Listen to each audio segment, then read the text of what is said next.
दोस्तों अगर हमें इस टाइम पे वेस्ट के साथ अच्छा रिलेशन बनाना है तो कहीं न कहीं हमें वेस्ट की तरफ ध्यान देना पड़ेगा और उसके लिए हमें अच्छी रिलेशनशिप सबसे पहले किसके साथ एस्टेब्लिश करनी पड़ेगी? तालिबान के साथ यानी कि अफ़गानिस्तान के साथ हमें रिलेशन अच्छी एस्टेब्लिश करनी पड़ेगी।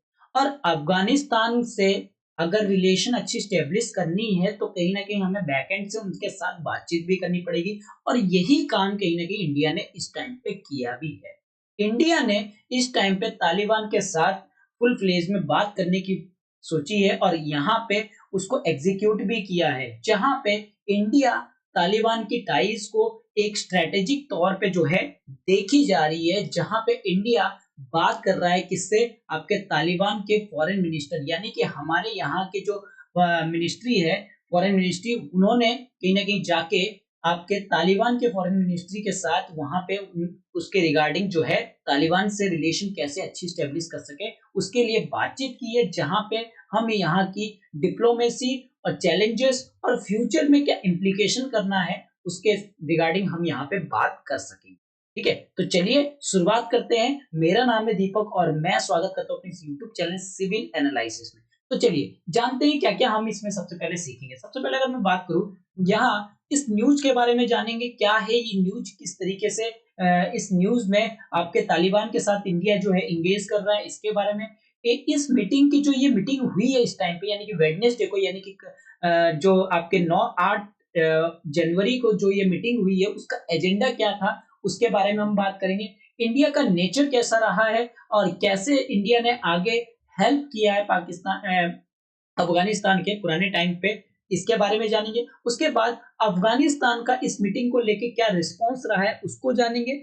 इसके साथ-साथ हम पाकिस्तान की एयर स्ट्राइक के बारे में जानेंगे कि किस तरीके से पाकिस्तान को यहाँ पे कंडेम किया जा रहा है दोनों देशों के जो मिनिस्ट्री है उनके द्वारा, ठीक है? इसके बाद इंडिया का स्टांस देखेंगे, इंडिया की किस क्यों यहाँ पे इंडिया एंगेजिंग कर रहा है इस टाइम पे अफ़गानिस्तान के साथ और क्या फैक्टर कहीं न कहीं यहाँ बेनिफिशियल दे सकते हैं इंडिया को, इसके बारे में देखेंगे और उसके बाद वे फॉरवर्ड की बात करेंगे। ठीक है? तो चलिए शुरुआत करते हैं। सबसे पहले India Afghanistan Taliban Afghan Taliban government hold की मीटिंग इन दुबई। ये मीटिंग जो हुई है कहाँ पे हुई है? एक्चुअली में दुबई हुई है और दुबई में हुई है और यहाँ पे चाबार पोर्ट के रिलेटेड जो है बातचीत हुई है। इंडिया की अगर बात की जाए, जैसे कि फॉरेन सेक्रेटरी आप जानते हैं विक्रम मिस्री जो इस टाइम पे फॉरेन सेक्रेटरी है, उन्होंने इस मीटिंग को अटेंड किया है, जहां पे अफगानिस्तान के जो एक्टिंग फॉरेन मिनिस्टर है यानी कि तालिबान गवर्नमेंट के, वो है मौलवी आमिर खान मुताकी, वो प्रेजेंट थे और उनके साथ इन्होंने जो है बातचीत यहाँ पे की है। ठीक है? अब इस न्यूज को जरा जानने की कोशिश करते हैं। इंडिया और अफगान तालिबान गवर्नमेंट यहाँ पे एक मीटिंग की है, कहाँ पे? आपके दुबई के अंदर में। और इंडिया इंडिया के साथ-साथ इंडिया की जो फॉरेन सेक्रेटरी है विक्रम मिस्री, उन्होंने इस मीटिंग को अटेंड किया है। अगर पाकि अफगानिस्तान की तरफ से देखा जाए तो तालिबान गवर्नमेंट में मौलवी आमिर खान मुताकी जो है इस मीटिंग को अटेंड किए थे यानी कि यहाँ पे प्रेजेंट थे। ये एक तरह का हाई लेवल मीटिंग था, जहां पे दोनों ही अफगान तालिबान की लीडरशिप और इंडिया के सीनियर ऑफिशियल यहाँ पे इस मीटिंग में हिस्से लिए थे, ऑर्गेनाइज हुआ था। और ये कहाँ हुआ था? दुबई में हुआ था और वेडनेसडे के दिन जो है इस मीटिंग को ऑर्गेनाइज करवाया गया था। अगर इस मीटिंग की मैं बात करूं तो ये कहीं ना कहीं एक सिग्निफिकेंस है हमारी न्यू दिल्ली के लिए और इसके साथ साथ काबुल के लिए, जो कि इनके एम यानी कि इनका एम क्या है कि भाई इनकी जो कॉरपोरेशन है, कॉरपोरेशन को और ज्यादा इनहेंस करना और इनकी टाइज को काफी ज्यादा हद तक जो है दोनों देश की टाइज को और ज्यादा इंक्रीज करना, इसके लिए ये जो मीटिंग है काफी सिग्निफिकेंस जो है मालूम पड़ती है। अब बात करते हैं इस मीटिंग के एजेंडा क्या-क्या थे। देखिए, सबसे पहली चीज तो बायलैटरल ट्राइज। बायलैटरल ट्राइज का मतलब क्या है कि भाई एक तरफ इंडिया है और एक तरफ अफगानिस्तान है। यहाँ पे ये दो देश है तो इसको हम लोग क्या कहेंगे? बायलैटरल, यानी कि इंडिया की तरफ से भी बातचीत होगी और अफगानिस्तान के साथ भी बातचीत होगी, यानी कि दो ही कंट्री यहाँ पे जब बातचीत करेंगे तो इसको हम लोग बायलैटरल ट्राइज कहते हैं, यानी कि दोनों ही किसी चीज के लिए सहमत होंगे तो इसको बायलैटरल ट्राइज कहते हैं। तो दोनों ही नेशंस यहाँ पे क्या होंगे? अलग-अलग सेक्टर से रिगार्डिंग यहाँ पे जो है बायलैटरल टाइज पे जुड़ेंगे, बातचीत करेंगे, उसको बूस्ट करने का काम करेंगे।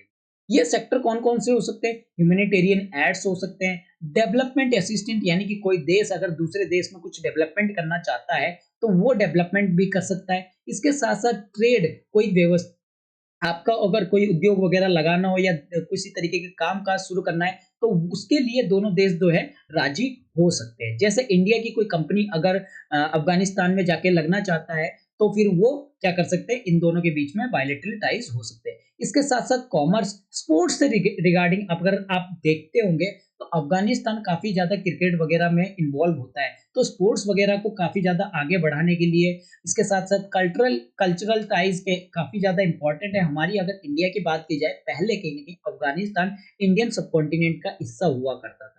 तो यहाँ पे कल्चरल टाइज़ भी काफ़ी इम्पोर्टेंट हो जाती है। इसके साथ-साथ रीजनल सिक्योरिटी, ठीक है? यानी कि हमारे आस-पास के एरिया की सिक्योरिटी खासकर इंडिया जो कहता है कि टेररिज़्म को कहीं न कहीं अफ़गानिस्तान वहाँ पे फलने-फूलने नहीं देना चाहिए उस एरिया में, जो पाकिस्तान के टेररिज़्म कहीं न कहीं अफ़गानिस्तान में जा रहे हैं, तो इस चीज़ को रोकना। तो रीजनल सिक्योरिटी भी जो है एक तरह के बायलैटरल टाइज़ में आते हैं। इसके साथ-साथ जो भी प्रोजेक्ट जो कि नेशनल इंटरेस्ट के रिगार्डिंग जो प्रोजेक्ट लगाए जाते हैं, जैसे इंडिया को कोई मान लीजिए फैक्ट्री लगानी है, उसके लिए इस एरिया में जो है एक फैक्ट्री लगानी है। लेकिन यहाँ से देख रहे हैं एक जो है नदी बह रही है। अब नदी से रिलेटेड इंडिया को ज़्यादा फ़ायदा हो सकता है, तो वो क्या कर सकता है, यहाँ पे डेवलपमेंट प्रोजेक्ट जैसे कि विद्युत उत्पादन के लिए वो क्या कर सकता है, यहाँ से डैम वगैरह बना के जो है यहाँ से इलेक्ट्रिसिटी प्रोड्यूस कर सकता है। तो इस तरीके के प्रोजेक्ट वगैरह अगर नेशनल इंटरेस्ट के लिए चाहिए, या जैसे चाहबार पोर्ट के बारे में आपने सुना होगा जो कि ईरान में है, उससे अच्छी तरीके से हम लोग वेस्ट की तरफ जो है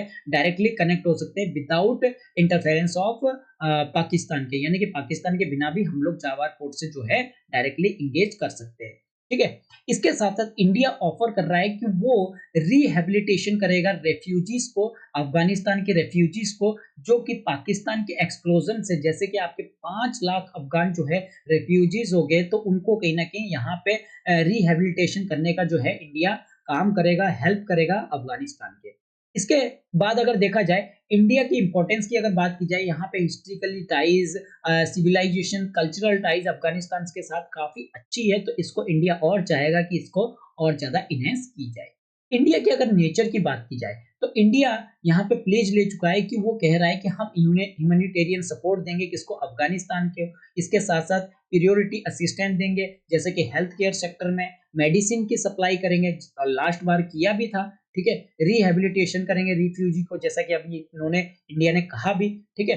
न्यू दिल्ली ने इससे पहले बहुत सारी शिपमेंट कहीं न कहीं जिससे भेजी है, जैसे कि 50 मैट्रिक टन जो है व्हीट आपके डिस्पैच किया है अफ़गानिस्तान में, 300 टन की मेडिसिन अफ़गानिस्तान को प्रोवाइड की है, 27 टन अर्थक्वेक रिलीफ एड यहाँ पे अफ़गानिस्तान को प्रोवाइड की है, 40,000 लीटर ऑफ पेस्टिसाइड्स को यहाँ जो है इंडिया ने डिस्पैच किया है, 100 मिलियन पोलियो डोसेज़ हो गए, 1.5 million doses of covid vaccines और 11,000 of hygienic kits, drug de addicted program वगैरह, इन सब तरह के चीज़ों कहीं न कहीं इंडिया ने अफ़गानिस्तान को दिए हैं। और इसके साथ 500 units winter clothes, 1.2 ton stationery kits, कुछ सालों में पिछले जब से तालिबान ने टेक ओवर किया है यूएस के निकलने के बाद, तो इस तरीके से चीज़ें जो है कहीं न कहीं इंडिया ने शिपमेंट के थ्रू डिस्पैच की है, ठीक है? से बहुत सारी शिपमेंट को डिस्पैच की है यहाँ।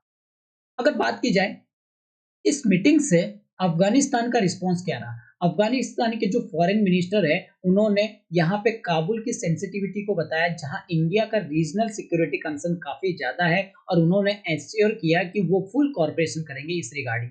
यानी कि इंडिया को सिक्योरिटी जो है कंसर्न जो भी बना रहता है कि जिस तरह की इंडिया बात करता है कि अफ़गानिस्तान में आके जो कुछ टेररिस्ट ग्रुप इकट्ठा हो रहे हैं, तो यहाँ पे उन्होंने एश्योर किया है कि इस तरीके के सिक्योरिटी कंसर्न को हम लोग कहीं न कहीं टैकल करेंगे। इसके साथ-साथ वो एग्री हुए हैं कि वो यूज़ करेंगे चाबहार पोर्ट का, ताकि वो ट्रेड को, कमर्शियल एक्टिविटीज़ को सपोर्ट कर सके, और इसके साथ-साथ जो ह्यूमैनिटेरियन असिस्टेंट अफ़गानिस्तान की तरफ जाता है, वो उसका यूज़ करके क्या कर सकते हैं, अपने पास जो है ला सकते हैं। इसके साथ इन उन्होंने इंडिया को थैंक्स भी कहा है इस ह्यूमैनिटेरियन असिस्टेंस के साथ-साथ, और इन्होंने बैलेंस्ड और इकोनॉमी फोकस्ड फॉरेन पॉलिसीज़ की भी कहीं न कहीं बात की है। यहाँ के जो फॉरेन मिनिस्टर है, उन्होंने एश्योर किया है कि इंडिया के side there is no threat, कोई थ्रेट नहीं आएगा अफ़गानिस्तान से, और उन्होंने वीज़ा जैसी चीज़ों को फैसिलिटेट करने की बात की है ट्रेडर्स के लिए, पेशेंट्स के लिए, स्टूडेंट्स के लिए, ताकि एक डिप्लोमेटिक रिलेशन जो है काफ़ी ज़्यादा इनहैंस हो सके आगे तक। अब इसके बाद ज़रा बात करते हैं, जैसे कि मैंने बताया पाकिस्तान से कहीं न कहीं आपके कुछ रेफ्यूजीज़ पे पाकिस्तान के द्वारा कुछ जगह पे अटैक किए गए, जिसकी वजह से कुछ लोग जो है रेफ्यूजीज़ बन गए, ठीक है? तो पाकिस्तान की एयर स्ट्राइक को थोड़ा जानते हैं। तो न्यू दिल्ली और दोनों ही, न्यू दिल्ली हो चाहे आपके अफ़गानिस्तान हो, दोनों ने ही यहाँ कंडेम किया है कि जो रिसेंटली पाकिस्तान की एयर स्ट्राइक हुई थी अफ़गानिस्तान पे, जहाँ पे 46 लोगों की मौत हो गई थी और यहाँ पे कुछ बच्चे भी थे और कुछ वुमेन्स भी थे, और इसके रिगार्डिंग न्यू दिल्ली ने बहुत ज़्यादा कंडेम भी किया था, क्रिटिसाइज़ भी किया था, और उसके ही क्रिटिसाइज़ करने के बाद यहाँ पे कहीं न कहीं इस चीज़ की बात भी हो रही है, इस तरह की मीटिंग जो है वो हुई है। पाकिस्तान की जो एयर स्ट्राइक है वो हुई थी आपके दिसंबर 24 में, जब ये पाकिस्तान ने इस तरीके की एयर स्ट्राइक किया था। और पाकिस्तान की जो एयर स्ट्राइक है कहीं न कहीं बारामल डिस्ट्रिक्ट अफ़गानिस्तान के पक्तिका प्रोविंसेस में हुई थी, और ये दूसरी बार 2024 में इस तरीके के अटैक हुए थे, और यहाँ पे इस्लामाबाद जो है वो डायरेक्टली टारगेट किया किसके ऊपर, सिविलियन एरिया पे, जहाँ पे अफ़गानिस्तान के जो सिविलियन एरिया है वहाँ पे इन्होंने डायरेक्टली अटैक किया। इसी तरीके का हमले यानी कि मार्च 2024 में एक एयर स्ट्राइक, इसी तरीके की एयर स्ट्राइक पाकिस्तान के द्वारा किए गया था, जिसमें 8 लोगों की क्या हो गई थी, जान चली गई थी, जिसमें 3 बच्चे भी यहाँ पे शामिल थे। अब इंडिया का स्टैंस क्या है? इंडिया क्या कहता है? इंडिया कहता है भैया हम कहीं न कहीं स्ट्रांगली कंडेम करते हैं पाकिस्तान के इस तरह की जो एयर स्ट्राइक किया है, तो कहीं न कहीं स्ट्रांगली कंडेम भी किया है, और इस्लामाबाद को कहा है कि ये इनका पुराना प्रैक्टिस है। ये हमेशा इस तरीके की हरकतें करते हैं और ब्लेम करते हैं नेबरहुड के फेलियर्स की वजह से, वो ऐसा कर रहे हैं। उनके कंट्री के नेबरहुड्स के फेलियर की वजह से वो ऐसा हो रहा है। न्यू दिल्ली यहाँ पे इंस्टिंक्ट कर रहा है कि अफ़गानिस्तान सॉइल पे कहीं न कहीं वो टेररिस्ट एक्टिविटी को और ज़्यादा इंक्रीज़ ना होने दे, और ऐसा एश्योरेंस भी कहीं न कहीं आपके मिनिस्ट्री की तरफ से, अफ़गानिस्तान की मिनिस्ट्री की तरफ से भी आया है कि वो एश्योरेंस देते हैं नेशनल सिक्योरिटी से रिलेटेड, ठीक है? अब इंडिया के एंगेजिंग फैक्टर क्या है? इंडिया क्यों इस टाइम पे एंगेज हो रहा है? सबसे पहले तो भैया इंडिया को बेनिफिट मिलेगा तालिबान, ठीक है? सबसे पहली चीज़ तो इंडिया का तालिबान का अगर सपोर्ट रहेगा, तो कहीं न कहीं और भी जैसे चाबार पोर्ट हो गया या वेस्ट के साथ कनेक्ट करना है, तो इंडिया को तालिबान के साथ यहाँ कनेक्शन करना ही पड़ेगा। और इसके साथ-साथ इंडिया को अगर अपनी रीजनल सिक्योरिटी बचानी है, तो उसके लिए भी तालिबान के साथ यहाँ पे एंगेजिंग करना पड़ेगा। तो यहाँ पे तालिबान का बेनिफिट काफ़ी ज़रूरी है। क्योंकि आप देख सकते हैं कि पाकिस्तान एक एडवाइज़री के रूप में है। इस टाइम पे अगर आप देखोगे, तो यहाँ पे अगर मान लीजिए पाकिस्तान है, ठीक है? ठीक है? अगर मैं बात करूँ, इस एरिया में जो पाकिस्तान का एरिया है, तो यहाँ पे अगर हमें वेस्ट की तरफ कॉन्टैक्ट करनी है, तो हमें कहीं न कहीं पाकिस्तान से होके गुज़रना पड़ेगा। लेकिन अगर हम डायरेक्टली ये अफ़गानिस्तान से यहाँ से कनेक्ट करें, या फिर पीओके के रीजन से, आप जैसे पता है कि ये वाला रीजन जो है पीओके वाला पाकिस्तान के पास है, तो यहाँ पे इसको ईज़िली जब हमें छुड़ाना होगा, तो कहीं न कहीं हमें हेल्प लेनी पड़ेगी किसकी? आपके तालिबान की। तो पाकिस्तान यहाँ पे एडवाइज़री के रूप में हमें दिख रहा है, तो इसके लिए हमें बेनिफिट होगा कि यहाँ पे तालिबान के साथ हम क्या करें, एंगेजिंग करें, ताकि जो टेरर एक्टिविटीज़ है उसको कम कर सकें। इसके साथ-साथ यहाँ देखा जा रहा है ईरान कहीं न कहीं कमज़ोर होते हुए नज़र आ रहा है, और ईरान को अगर हमें सपोर्ट प्रोवाइड करनी है, तो वहाँ पे भी हमें तालिबान के साथ कनेक्ट करनी पड़ेगी। इसके साथ अगर रसिया की बात करें, तो रसिया इस टाइम पे वॉर में लगा हुआ है, तो रसिया से इस टाइम पे कोई लेना-देना है ही नहीं, तो इसीलिए यहाँ प्रॉब्लम जो है इंडिया कहीं न कहीं एंगेज कर पा रहा है तालिबान के साथ। अगर यूएस की बात करें, वो वर्ल्ड की बात करें, वो इस टाइम पे प्रिपेयरिंग कर रहे हैं कि भाई कहीं न कहीं ट्रम्प की जीत हुई है इलेक्शन में और वो वापिस आने वाले, इसके लिए वो प्रिपेयर हो रहे हैं। तो इंडिया के पास एक मौका रह जाता है कि वर्ल्ड उन चीज़ों में एंगेज है, तो इंडिया अभी बैक एंड में आपके या फिर फ्रंट में आपके तालिबान से एंगेज कर सके, ठीक है? इसके साथ-साथ जो चाइना का बेल्ट एंड रोड इनिशिएटिव जो बना रहा है, उसको टैकल करने के लिए यहाँ पे इंडिया को तालिबान के साथ ही बातचीत करनी ज़रूरी है। क्योंकि अगर यहाँ पे चाइना के टैकल करनी है, चाइना के बेल्ट एंड रोड की इनिशिएटिव को थोड़ा रोकना है, तो आपको कहीं न कहीं बातचीत करनी पड़ेगी तालिबान से, और तालिबान का सपोर्ट होना यहाँ पे ज़रूरी बन जाता है।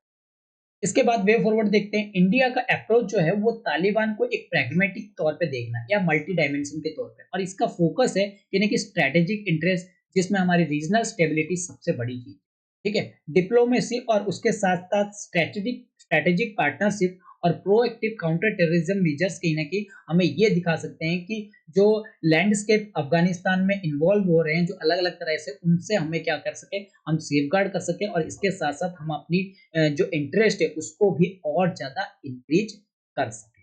तो आई होप कि आपको ये लेक्चर जो है वो अच्छा लगा होगा। अगर लेक्चर अच्छा लगा है तो इसको लाइक कीजिए, अपने दोस्तों के साथ शेयर कीजिए और इस चैनल को सब्सक्राइब करना ना भूलिए। Thank you.